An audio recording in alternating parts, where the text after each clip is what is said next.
Elaine, for joining us. I really appreciate you spending the time with us, and you sharing your wisdom. So we met via WIBN a while ago now, didn't we? And Yeah. and beside loving your wonderful accent and your great sense of humor, I've learned I've learned so much from your from what you share across your platforms and all that. So I thought for the group it was really important for me to share what you do, because I think you've got a lot of tips to help to help us entrepreneurs to be more visible about LinkedIn, haven't you? I sure do. And I'm going to share 5 of them this morning. Okay. Ooh. That you're going to be able to action straight away. Okay. So let's roll up our sleeves, ladies, and let's get into it. Okay. So let's go. Hey, I'm Elaine Walsh McGrath, and Alban is so kind. I have a program called LinkedIn to Leads, which is my group program. And I love LinkedIn. I think it's a really good space for where you're more commercial, and I feel it's a lot easier to succeed, to be visible on LinkedIn, because only 1% of people over there are using video, for example. So imagine how you could stand out if you were just slightly better. And I always think, if the bar is low, then let's go, because on the other social platforms, sometimes it's harder, on Facebook, you need ad spend. On Instagram, you need to be gorgeous and have the right audio. On TikTok, I mean, they just don't know what they're at the moment. Like, are you dancing? Are you pointing? Are you doing a talking? Who knows, right? And so obviously I don't have shares on LinkedIn. I know I wore my blue today, but I don't care, about Microsoft and LinkedIn, whatever the hell they do. But what I do care about is my clients landing more clients.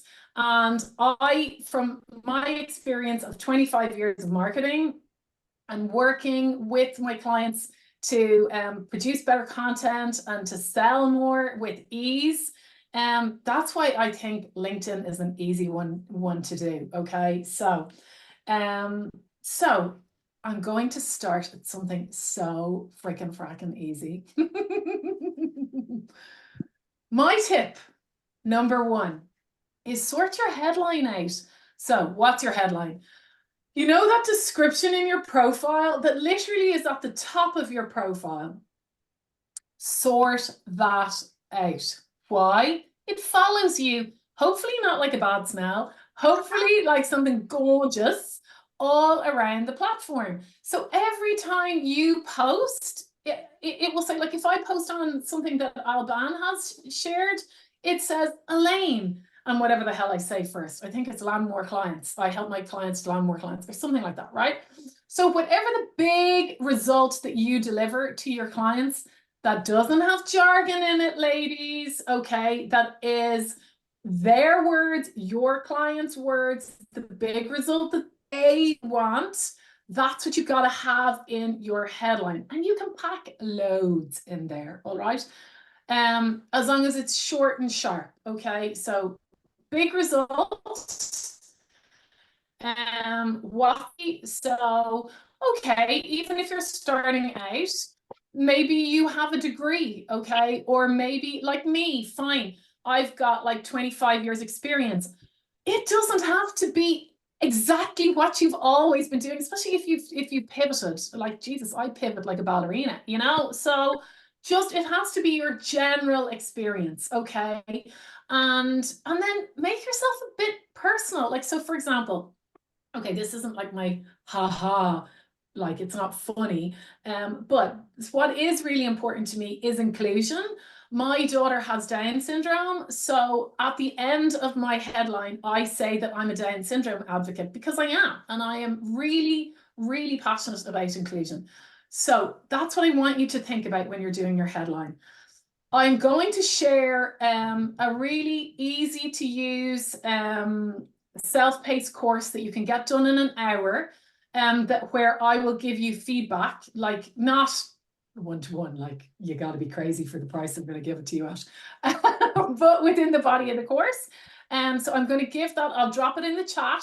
And Alban actually has 10% off everything that I offer. So just make sure that you get her coupon, okay? I'll put that in there. So I'm going to share that later. Swiftly moving on to number two, okay? Oh, yeah, even Zoom is excited about that, right? Honest to God. Balloons. It's not balloons, it's content pillars. Content pillars just make life easy. And when I'm teaching content, when I'm helping my clients with content, or I'm doing done for you for like maybe one client a year, to be honest, content pillars make life so much easier. There are three. There are just three content pillars, okay, that you can focus on.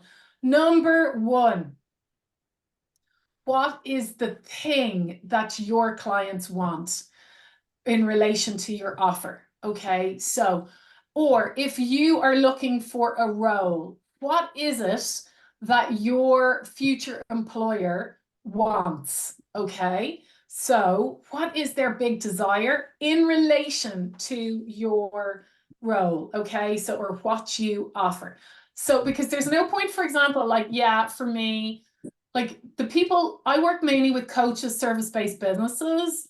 So sure, like mainly what my people want is more time, more freedom. So yeah, I could bang on about like a second holiday or something like that, but it probably isn't really that relevant, you know? So you've got to get that desire quite close to what you do to bring them towards you, okay? So just think about that. Your second pillar should be your sales. And when I say sales, I mean anything you offer. So what does that include? That includes if you do a consult call, all right? So that can be a big mistake that us coaches make, is thinking that our consult call is something that other people think is amazing. It's not. I've just got to be honest with you, okay? They fucking know we're going to sell to them when they get on a consult call. And like their time, it's just as precious as ours is. So you've got to explain why it is going to benefit them in your content. Same thing with the lead magnet. Why should they give you their email? They know you're going to fracking email the hell out of them when you do share it. And I've got one to share with you. So you will see, yes, I will email you every day for 7 days. Okay. But like, so what's the benefits for them? Okay, because there is benefits. And then what services are you selling? Then what's the benefit for them? So not like posts about my, you know, event is on the 3rd of March and it's in this hotel. They couldn't give a shit about that. They want to know what is in it for them. And then the details of the how at the bottom, but what's in it for them, okay? Number 3 is you beauties, okay? And me beauty. It's our faces, okay?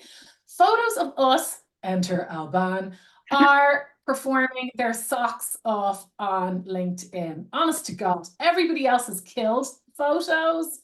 Bless, you know, it's like that old song, like video killed the radio star. Not true anymore, but like almost like video kill the photo star. But not on LinkedIn. A good photo, a good quality photo, will do well. Hell, I just posted one from autumn that Alban took from me in her virtual photo shoot, and it's already doing well this morning, you know? So like, I love that about LinkedIn. It's so easy. Yeah. Just get some photos done with Alban and then freaking post them with something relevant. Easy peasy. Okay. So that pillar number 3 is about you, your founder story, your values.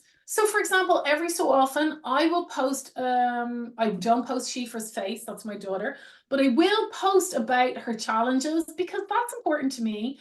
And that's important to my business. And so I do, like, that's part of why I went into business. That's part of why I left agency. Okay. So yeah, you need to show people that side of you. But what I would say is, when you're sharing personal stuff on LinkedIn or anywhere, share when you have the scar, not when you've got the gaping wound. Okay. So just make sure that you don't share anything that makes you vulnerable. So if and I'm gonna, bad language, sorry.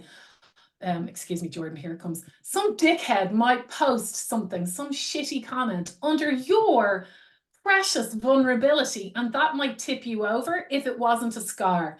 So just be careful, protect yourself, all right? But at the same time, if it is relevant to your business, by all means, share that vulnerability on LinkedIn in the right way that protects you, okay?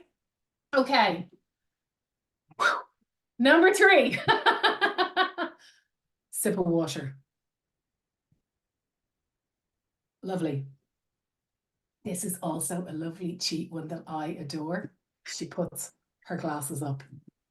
The lazy persons posting on LinkedIn. Yet another reason why I love it.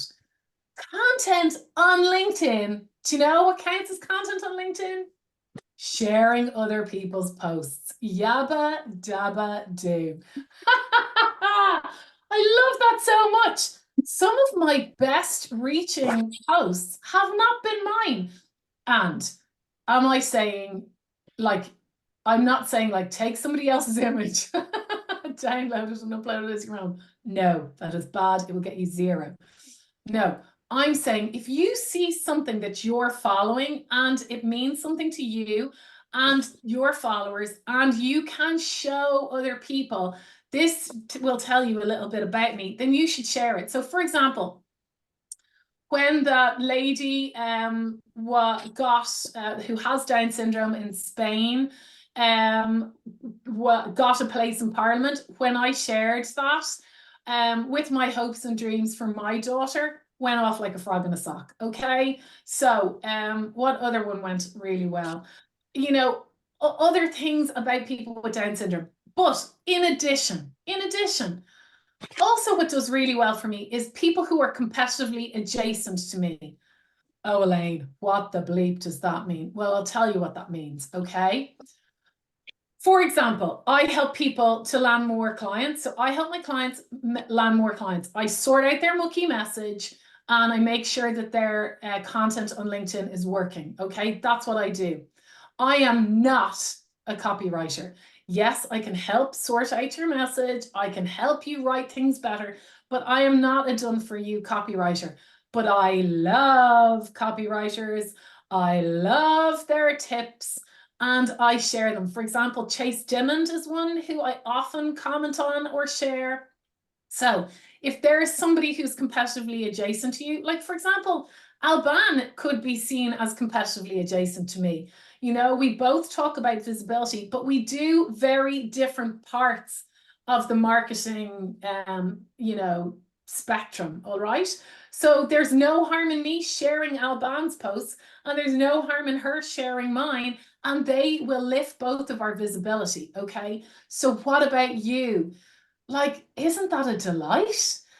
Also, comments. I don't mean, oh, that's a great post. I mean, reading somebody's post, actually being affected by it, and sharing that and why. Also, word to the wise. Leave any of those bullshit accountability groups where you all go at a certain time and like each other's posts, because that is nonsense. And unless you're in an accountability group where you all understand each other's businesses and you buy from each other, because if you're in an accountability group where on LinkedIn, because this does happen on LinkedIn a lot, where like you're all in there to try and trick the algorithm, it won't work because it's just exhausting and it's not helping you attract the right people, because the people in the group with you probably aren't going to buy from you. And so what's the point? You know what I mean? It's a waste of time. Just get out there, comment and post on people who are competitively adjacent to you. Go and see who should be a future client for you. Go and like their stuff. Go up to follow them. Go click on, there's a bell on people's profiles. Click that bell and then you'll get notified when they post, and then go and interact. Okay, now tell me in the chat, does that advice feel inauthentic to you? Tell me in the chat, does that advice feel inauthentic to you? Because I know sometimes that feels a bit vomit when someone goes, just go and follow somebody. Yeah, exactly. Just go and follow somebody. Click on their notification when they post. If you want to work with them, go and comment. Some people go, oh God, that feels awful. I don't feel comfortable with that. And I get that. I totally do. But do you know, when I go out for a cup of coffee and I see somebody walk in and they've got amazing shoes, I go, oh, love your shoes. Where did you get them? Right? Yeah, you know,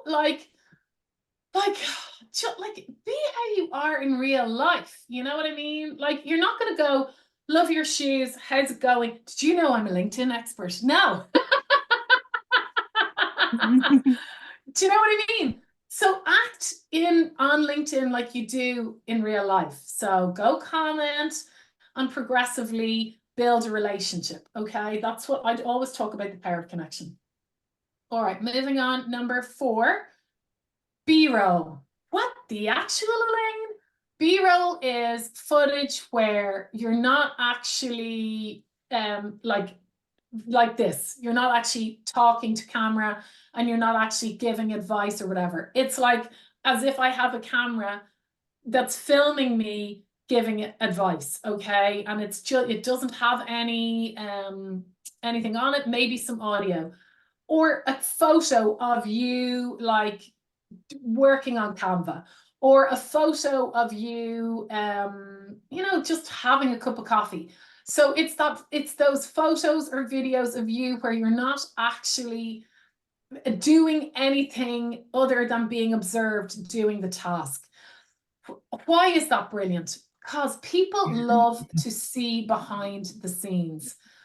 You know, people want to understand what you're like as a person, because when they do book that consult call or when they want to work with you, they want to know, are you their kind of person or not? You know, because so certainly in my world, marketing can be quite vomity. You know, like there's a lot of people out there who can be quite like bro marketing, or like, this is the silver bullet, you know, and like you've got to show people that you're not like that. Okay, so B-roll can be so handy, and so it's just like an extra thing to think about. Like, okay, when I'm about to do this call, yeah, I might just film the beginning of it where I say hello.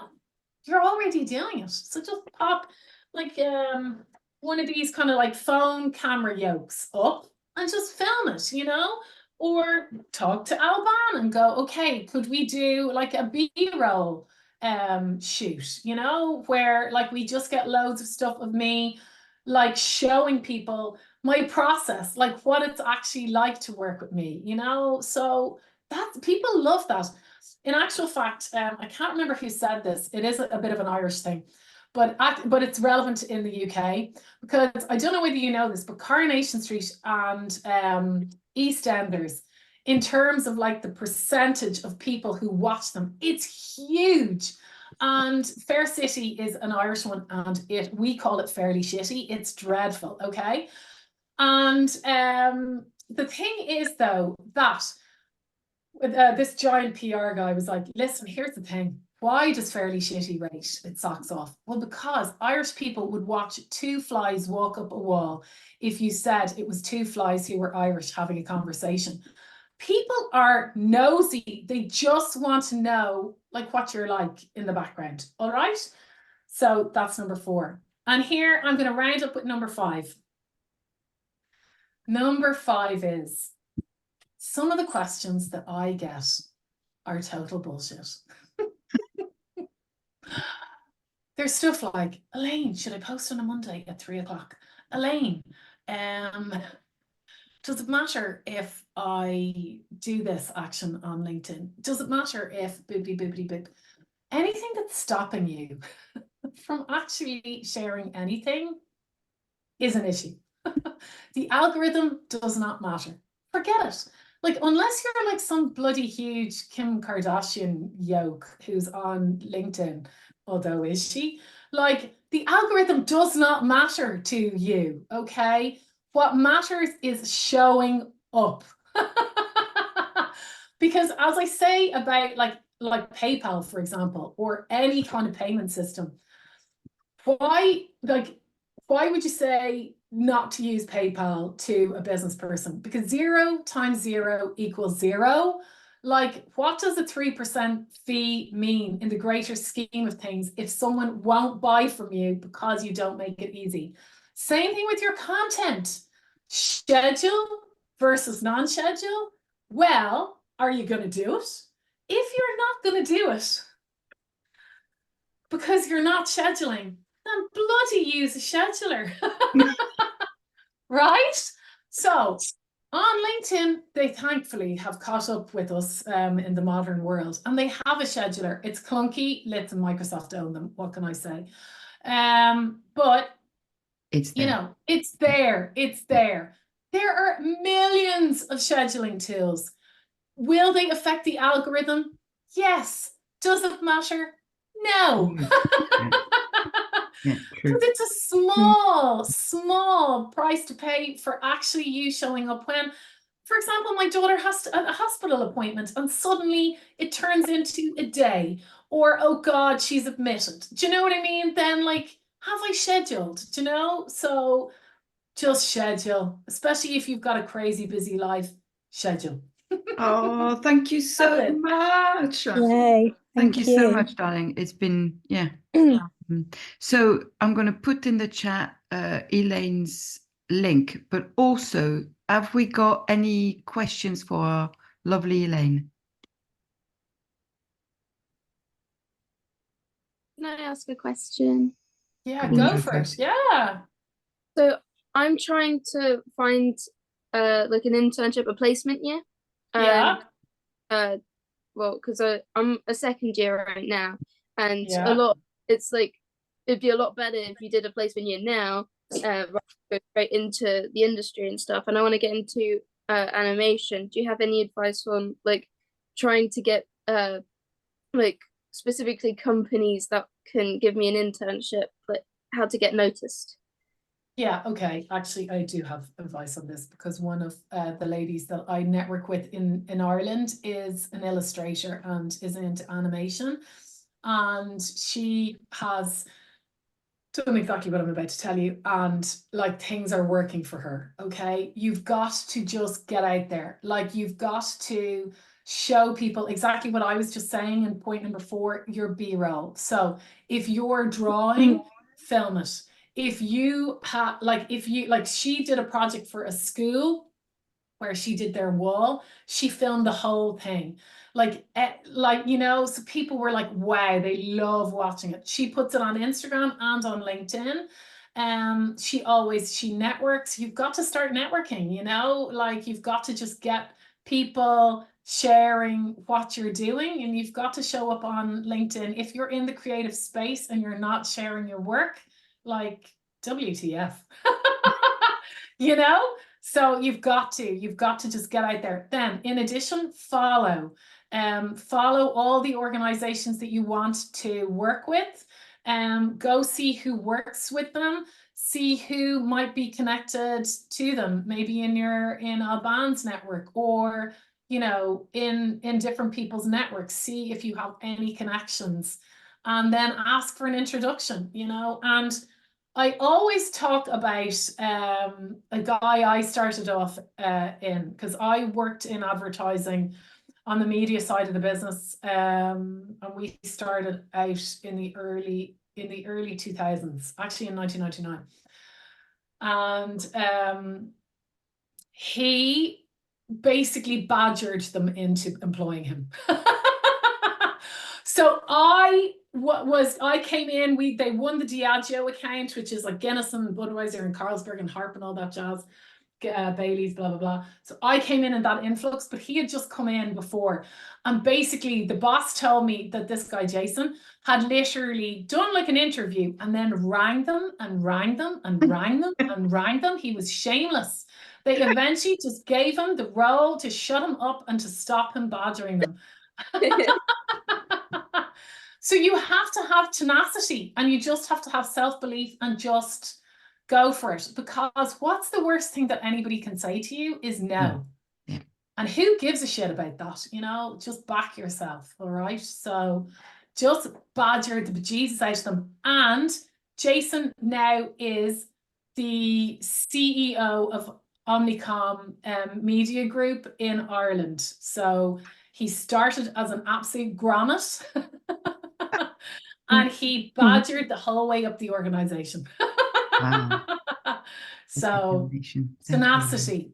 Okay, yeah. that's what you got to do. But don't be shy about sharing your work, Jordan. Like, start thinking about, how can I show this? Like, start thinking about like slow capturing like your process, and showing off like how you animate, and talking about projects that you're working on, talking about like what you're doing in college and stuff like that. Okay. Thank you. Also, I remember like because I had to record a behind the scenes video for one of my modules, and I posted that, and I posted like the final film, and the behind the scenes video did so much better than the final film. Like, yeah, I was just like, that's what people want to know. That's what people want to know. Like, think about it. If you watched a movie, wouldn't you love to know like what was the conversation between the stars and between takes, and like, what do they eat? Like, if you're a fan, if you see the finished product, you always want to know, like, you don't want to know like what did you do it? Boring. You just want like the gossipy side of it. You want the nosy, like, you want to scroll. Just remember, the part of our brain that we use on social media isn't our critical thinking. I mean, that's hardly surprising. It's the scrolling, easy breezy part of our brain. So that's why they love that, Thank you. Thank you. Have we got anyone else who has a question for our wonderful Elaine? My Achilles? What about you, Lisa? And do you have many people using LinkedIn at the co-working space? I honestly don't know. Oh. So it's Oops. yeah. Sorry, guys. Right, yeah, no, the marketing stuff, it came up yesterday, so it's a thing that we're putting some focus on. But I think, yeah, at the moment it's getting the mix between needing to update my own page, and I know that I need to do that to be able to share a lot of the workshops. So if I need to do both, because one will not reflect the other at the moment. So yeah, target for next week, LinkedIn. Cool. I can't wait. So maybe all of you, especially with the month of visibility, if you want to tag me on LinkedIn, or even maybe like tag Elaine and say, like, if you get a tip that you got from Elaine's talk, just mention her in the post, because like helping each other and supporting each other will help us all to grow and reach the goals that we want absolutely. to reach, kind of thing. So hi, Albane. I don't know if you can still hear me. Wendy, yeah. Sorry. Sorry, I know no, I what it's didn't. like doing these things, and people wave away at you, and you're so busy talking, you don't see anyone. I've just got a question. I've had LinkedIn for a long time. I'm ex-corporate, and I've got loads of my ex-colleagues, blah, blah, blah. People I don't know. I've worked for massive companies on LinkedIn. I was wondering, should I remove all those people and just focus on the people that are going to support what I do? No, or should I leave them all on there, even though they're leave totally them? Leave them. I would absolutely not remove them. Like, Yeah. unless there's somebody who is, sorry again, Jordan, a total asshole, in which case I would get rid of them. Like, so I have detoxed mine. Oh gosh, we're recording. Just don't share this part outside. I have like taken off connections who I just didn't like from my corporate life. Mm. But I leave everybody else on because you know what? You don't know who they know. Just somebody you want to work with, you know. I just feel like we don't leverage our existing network enough. And you just never know where an opportunity is going to come from. And I'm actually like so often like in previous businesses that I had, I'd go, so how did you hear of me? And they go, oh, my mum. I just feel like, where did she see me? You know, like, or oh, my brother, or like, so especially in your space, you just never know where that is gonna pique somebody's interest, you know. So, and plus you can have 30,000 connections. So do you have 30,000 connections? Oh no, no, no, Well, no. then, like no, like Nowhere near that. Yeah. So I did you're grand. because a lot of work where I work was quite tough, male dominated. Yeah. And I met up Guys, with someone a few years ago. I'm really sorry. We've got Oh, less we're than running a out of minute. time. We're going to be. Don't worry. Don't worry. Wendy, Sorry. just reach out to me. Let's have That's a all chat. Okay. Okay. Yep. Yeah. Yep. Thank you so much. And Thanks, Albane. Brilliant. Thank Thanks, you. Elaine. Really good. yeah, we'll be in touch. Hello, Okay. Keely. Bye, Keely. Bye, Lisa. Bye. Bye, everyone. Thank you so Keely. much. Bye. Thanks a Bye, lot. Alpia. See Bye. you. Bye. See you, darling. Bye.